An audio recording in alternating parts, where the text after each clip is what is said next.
Good evening and welcome to Prophetic News Tonight. We have an end times update from Joseph Morris. Let's watch it now.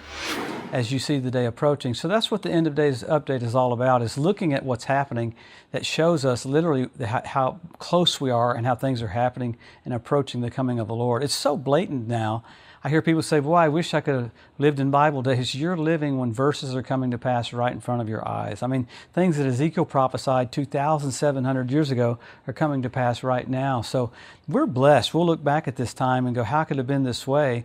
And the Lord really wants us to understand times. I hear people say, why do you want to get into end times? No, I've never seen a runner not know what the finish line looks like. Wouldn't that be weird? You train, then you go, oh, what is that? No, it's the finish line.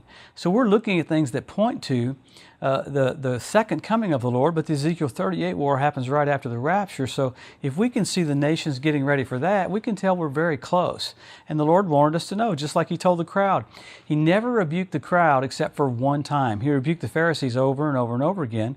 But the crowd, He said, hey, you can tell what the weather's going to be, but you don't know your hour, your visitation. So He wants us to know. And He said in Luke that Israel would be our timepiece. So why do you wear a watch? So you'll be where you're supposed to be on time. So God's got things happening right now so fast, so much going on, that you could spend almost an hour going through all the details of what's happening. So it's just wonderful to see it in front of our eyes. How wild. So let's go back to what started happening on Monday, then we'll back up, then we'll come forward. On Monday night, Israel started their ground incursion into southern Lebanon. They want to push Lebanon back. They went after all these missile batteries. Of course, all these missile launchers were like in schools and hospitals, in ambulances. They went after those. They're wanting to push them back so that Israeli citizens can actually come live in their homes again on the northern part of that Galilee. They've been out of their houses since October 7th now, because of all the threats from Hezbollah. So that's happening huge. I mean, one thing after another with that is massive. Hard to go into all the detail about a ground attack.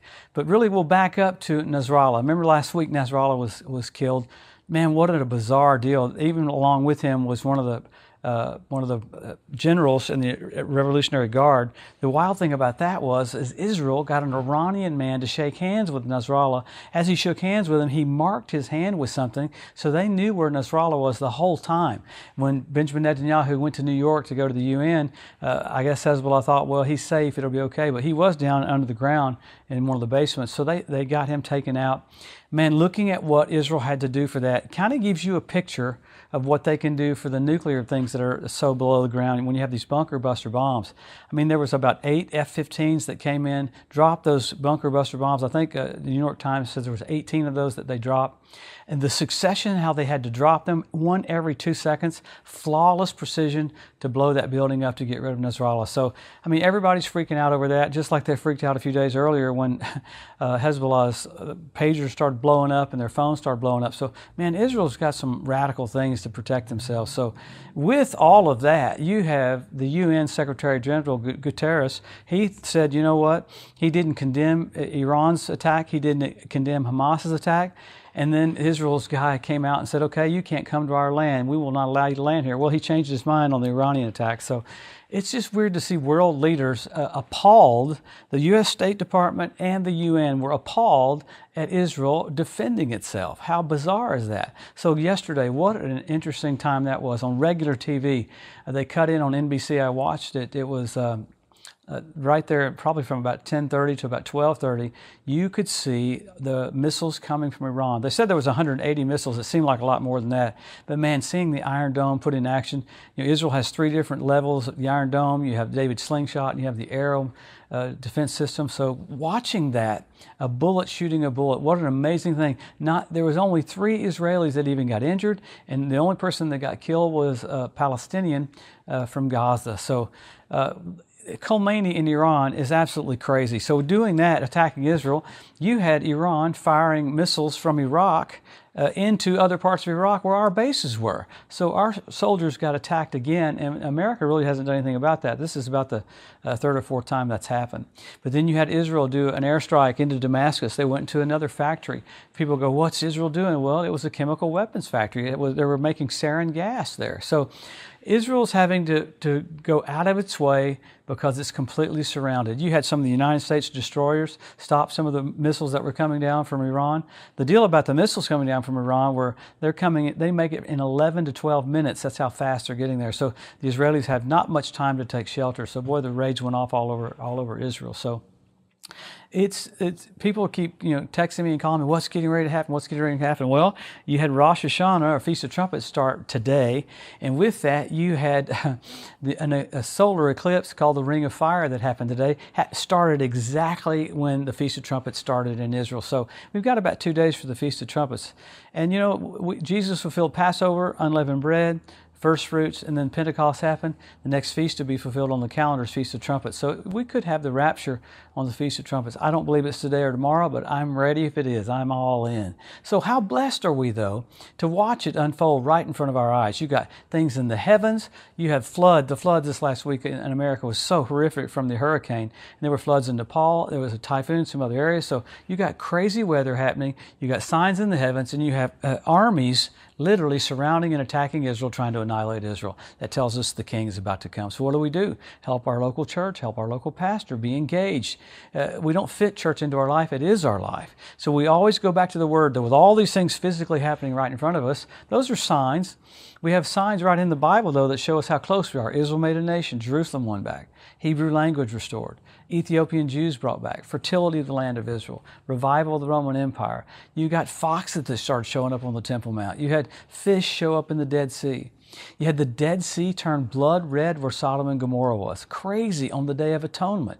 You had the red heifers. I mean, you had the heifers that were shipped over from Texas, and their ears weren't clipped because of COVID. They started clipping them again now, but these ones that are there now are the only ones that don't have a flaw. So it's amazing they have to be used between their second and third year, and they're right at the second and third year. So that tells me there you got animals in position, you got birds in position, you got 172 different species of predatory birds start showing up on the land.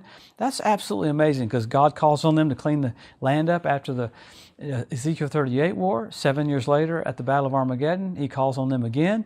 So you got fish in position, you got foxes in position, birds in position, cows in position.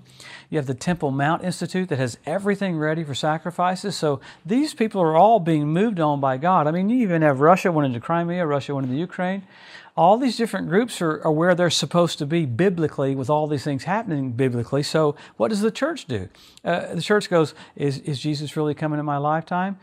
Jesus said the generation that sees Israel won back and Jerusalem won back. He said that generation won't pass away till all is fulfilled. So how long is the generation? Lifespan of a man when you're alive. Bible days, 40 years now, 75, 78, something like that.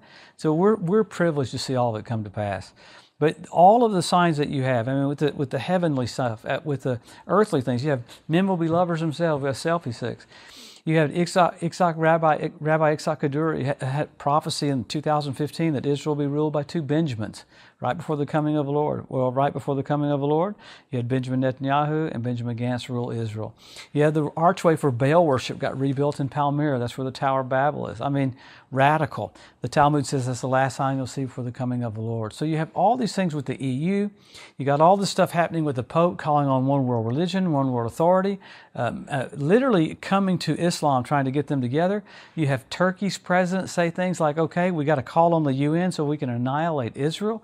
We have Turkey's president say again, it's time for us to call on Islam and ascend to the Temple Mount and take the Temple Mount from the Jews. So you got verbiage from nations that the Bible says are going to try to annihilate Israel right here at the very end. So we are so privileged, we're blessed. Jesus said, when you see these things, lift up your heads, your redemption draws nigh. Now, why would he say that? He doesn't want you sad. He wants you happy. He doesn't want you downtrodden. All these signs and all this information is because he loves you. He wants to bless you. He wants to encourage you. He wants to strengthen you. So the signs aren't to scare you. They're to bless you so you can tell you're about to see the King face to face. Are we ready to see him? Wow. King of kings and Lord of lords, overcame death, hell, and the grave. He said, I am the resurrection and the life. He said, a greater one than Solomon is here. Man, the shepherd and the bishop of our souls, the brightness of the glory of God. Ezekiel saw him, he said he was a fire from the loins up, fire from the loins down. Habakkuk said he had shafts of light coming out of his side. There was the hiding of his power. Man, we're about to see him as God. The earth will bow down and lift up their hands and say, he is Lord. to the glory of God the Father. Have a blessed week. We'll come back and see what's happened with Israel. Crazy that they're totally surrounded. So we'll see what happens with them. It's amazing how God's protecting them. And it'll be wonderful to see what's coming next for all of us. We're so blessed. We get to live in harvest season right here before we see the King. Have a great week. We'll see you next Wednesday. Thank you for tuning in to Prophetic News tonight. We hope you subscribe to stay updated on the latest in the realm of prophecy.